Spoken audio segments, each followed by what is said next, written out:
आज आपण आप्पे कसे बनवायचे याची रेसिपी बघणार आहोत.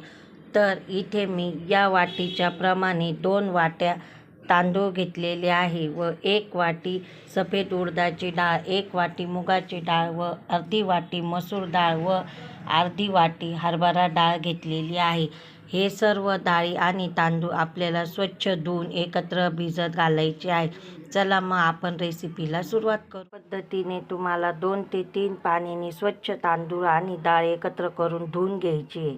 तांदूळ आणि डाळ धुतल्यानंतर यामध्ये 2 ते 3 तांबे पाणी टाकून भिजत ठेवायचे. 4 ते 5 तासासाठी हे आपल्याला भिजत ठेवायचे आहे. याला झाकण लावून ठेवायचे. डाळ आणि तांदूळ 5-6 तास चांगले भिजवल्यानंतर हे आपल्याला आता बारीक मिक्सरला दळून घ्यायचे. या पद्धतीने मिक्सरच्या भांड्यामध्ये डाळ तांदूळ टाकून घेतल्यानंतर आपल्याला हे बारीक दळून घ्यायचे. यामध्ये आपल्याला अर्धी वाटी पोहे पण टाकायचे आहे.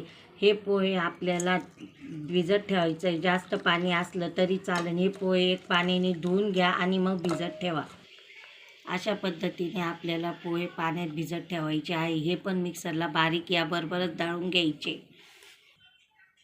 या पद्धतीने आपल्याला मिक्सरला बारीक करून या डब्यात ओतून घ्यायचं. अशा पद्धतीने सर्व मिश्रण आपल्याला डाळ तांदळाचं मिक्सरला बारीक करून घ्यायचं आहे. आपण भिजवलेले पोहे देखील यामध्ये बारीक दळून घेतलेले आहे. आता यामध्ये आपण चवीनुसार मीठ टाकणार आहे. साधारण 1.5 चमचा मी मीठ टाकलेला आहे व थोडासा चिमूटभर खाण्याचा सोडा देखील यामध्ये टाकलेला आहे व हे मिश्रण एक 10 मिनटं आपल्याला एकसारखं हलवून यावर झाकण ठेवून रात्रभर भिजत ठेवायचं आहे व सकाळी आपल्याला आप्पे करून घ्यायचे. तुम्ही बघू शकता आपलं हे पीठ किती छान प्रकारे मस्त फुगलेलं आहे. किती छान जाळीदार झालेलं आहे. आता हे पीठ आपण एका पातेल्यात काढून घेणार. आता आप्यामध्ये टाकण्यासाठी इथे मी थोडासा लसूण, हिरवी मिरची चवीनुसार घेतलेली आहे. तुम्ही कमी जास्त घेऊ शकता. थोडंसं आलं घेतलेलं आहे. हे सर्व आपल्याला मिक्सरला बारीक करून घ्यायचं. यामध्ये आपण बारीक चिरलेली हिरवी मिरची, आलं लसूण पेस्ट यामध्ये टाकून घ्यायची. इथे मी 2 कांदे आणि 1 टोमॅटो बारीक चिरून घेतला, तो पण यामध्ये टाकायचा आहे. कोथिंबीर देखील टाकून घ्यायची. हे सर्व टाकून घेतल्यानंतर हे अशा प्रकारे मिक्स करून घ्यायचं आहे. तर इथे आपण आप्पे पात्राला तेल लावून घेणार आहे.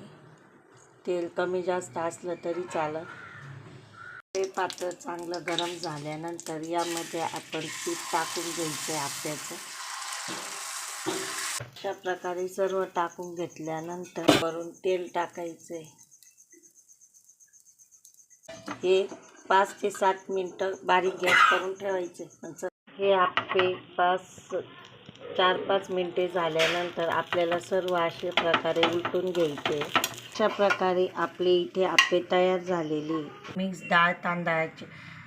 हे आप्पे तुम्ही खोबऱ्याच्या चटणीसोबत किंवा सॉससोबत खाऊ शकता. चला तर मग चॅनलला लाईक करा, शेअर करा.